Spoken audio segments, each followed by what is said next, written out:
KCN में आपका स्वागत है। मैं किंग हमीद। ಬೆಂಗಳೂರು ಉತ್ತರ ಲೋಕಸಭಾ ಕ್ಷೇತ್ರದಿಂದ ಬಿಜೆಪಿ ಅಭ್ಯರ್ಥಿ ಶೋಭಾ ಕರಂದ್ಲಾಜೆ ನಾಮಪತ್ರ ಸಲ್ಲಿಕೆ ಹಿನ್ನೆಲೆ ನಾಮಪತ್ರ ಸಲ್ಲಿಕೆಗೂ ಮುನ್ನ ಬುಧವಾರ ಬೆಳಗ್ಗೆ 10:30ಕ್ಕೆ ಶೋಭಾ ಕರಂದ್ಲಾಜೆ ಟೆಂಪಲ್ ರನ್ ಮಾಡಿದ್ದಾರೆ.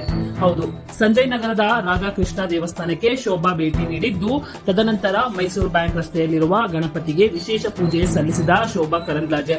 ಈ ವೇಳೆ ಅವರ ಜೊತೆ ಶಾಸಕರಾದ ಬೈರತಿ ಬಸವರಾಜ್, ಗೋಪಾಲಕೃಷ್ಣ ಭಾಗಿಯಾಗಿದ್ದರು.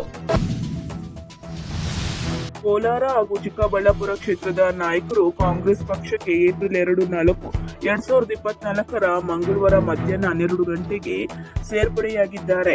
ಡಿಸಿಎಂ ಡಿಕೆ ಶಿವಕುಮಾರ್ ಸಮ್ಮುಖದಲ್ಲಿ ಕೆಪಿಸಿಸಿ ಕಚೇರಿಯಲ್ಲಿರುವ ಕಾಂಗ್ರೆಸ್ ಕಚೇರಿಯಲ್ಲಿ ಸೇರ್ಪಡೆ ಕಾರ್ಯಕ್ರಮ ನಡೆಯಿತು. ಈ ವೇಳೆ ಸಚಿವರಾದ ಕೃಷ್ಣ ಬೈರೇಗೌಡ, ಎಂಸಿ ಸುಧಾಕರ್, ಶಾಸಕರಾದ ಪ್ರದೀಪ್ ಈಶ್ವರ್ ಉಪಸ್ಥಿತರಿದ್ದರು.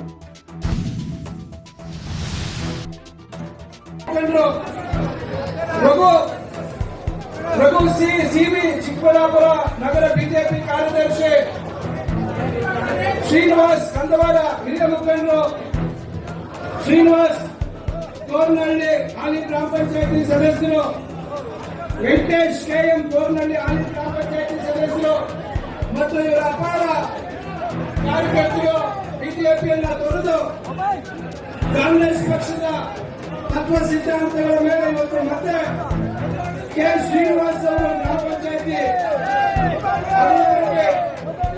ದೇವರಾಜ್ ಅವರು ಗ್ರಾಮ ಪಂಚಾಯತಿ ಸದಸ್ಯರು, ವೆಂಕಟೇಶ್ ಅವರು, ಮಂಜುನಾಥ್ ಅವರು, ಇವರೆಲ್ಲರೂ ಗ್ರಾಮ ಪಂಚಾಯತಿ ಸದಸ್ಯರು, ನಗರಸಭೆ ಸದಸ್ಯರು.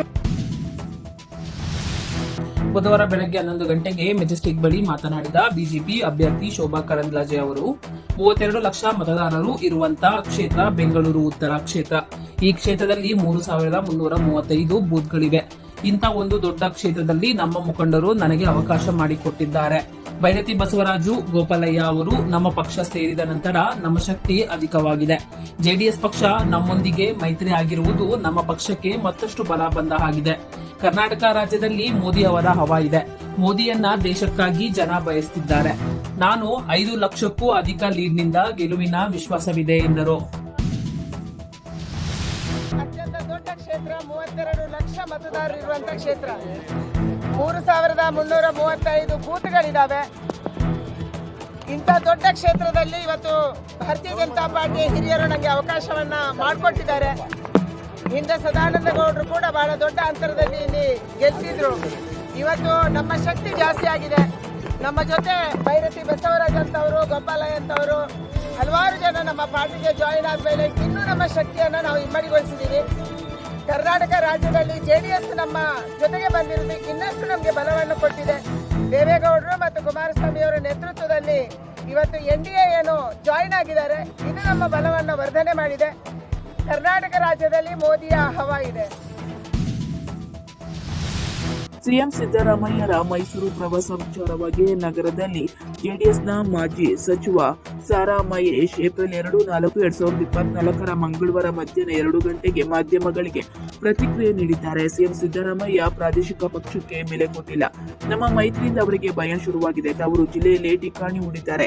ಮುಖ್ಯಮಂತ್ರಿಗಳು ಇದೇ ಪ್ರಾದೇಶಿಕ ಪಕ್ಷದಿಂದಲೇ ಸೋತಿದ್ದು, ಅದೇ ಭಯಕ್ಕೆ 3 ದಿನ ಮೈಸೂರಿನಲ್ಲೇ ವಾಸ್ತವ್ಯ ಹೂಡುತ್ತಿದ್ದಾರೆ. ಇದೇ ಶನಿವಾರ ಮೈಸೂರು ಭಾಗದ ಕಾಂಗ್ರೆಸ್ನ ಪ್ರಭಾವಿ ನಾಯಕ ಮಾಜಿ ಸಚಿವರೊಬ್ಬರು ನಮ್ಮ ಪಕ್ಷ ಸೇರಲಿದ್ದಾರೆ. ಈ ಬಗ್ಗೆ ಕುಮಾರಣ್ಣರ ಜೊತೆ ಕೂಡ ಮಾತನಾಡಿದ್ದಾರೆ ಎಂದು ಜೆಡಿಎಸ್ನ ಮಾಜಿ ಸಚಿವ ಸಾರಾ ಮಹೇಶ್ ಹೇಳಿದ್ದಾರೆ.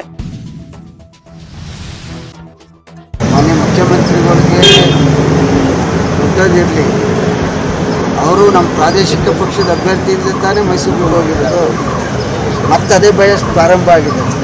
ಅದಕ್ಕೆ 3 ದಿವಸ ಇರ್ತಕ್ಕಂಥ 24 ದಿವಸ ಚುನಾವಣೆಯಲ್ಲಿ ಇರ್ತಕ್ಕಂಥ ಇಷ್ಟೊಂದು ಕ್ಷೇತ್ರಗಳಲ್ಲಿ ಅವರು 3 ರಿಂದ 4 ದಿವಸ ಮೈಸೂರನ್ನೇ ಹಾಕೊಂಡಿದ್ದಾರೆ ಅಂದರೆ ಅಲ್ಲಿಗೆ ಅವ್ರಿಗೆ ಎಷ್ಟು ಮೈಸೂರು ಬಗ್ಗೆ ಭಯ ಇದೆ ಅನ್ನೋದು ನೀವು ತೀರ್ಮಾನ ನಾವು ಹೇಳಿದ್ವಿ. ಚುನಾವಣೆ ಸಂದರ್ಭದಲ್ಲಿ JDS BJP ಓದೋದು, BJP ಕಾಂಗ್ರೆಸ್ ಓದೋದು, ಕಾಂಗ್ರೆಸ್ JDS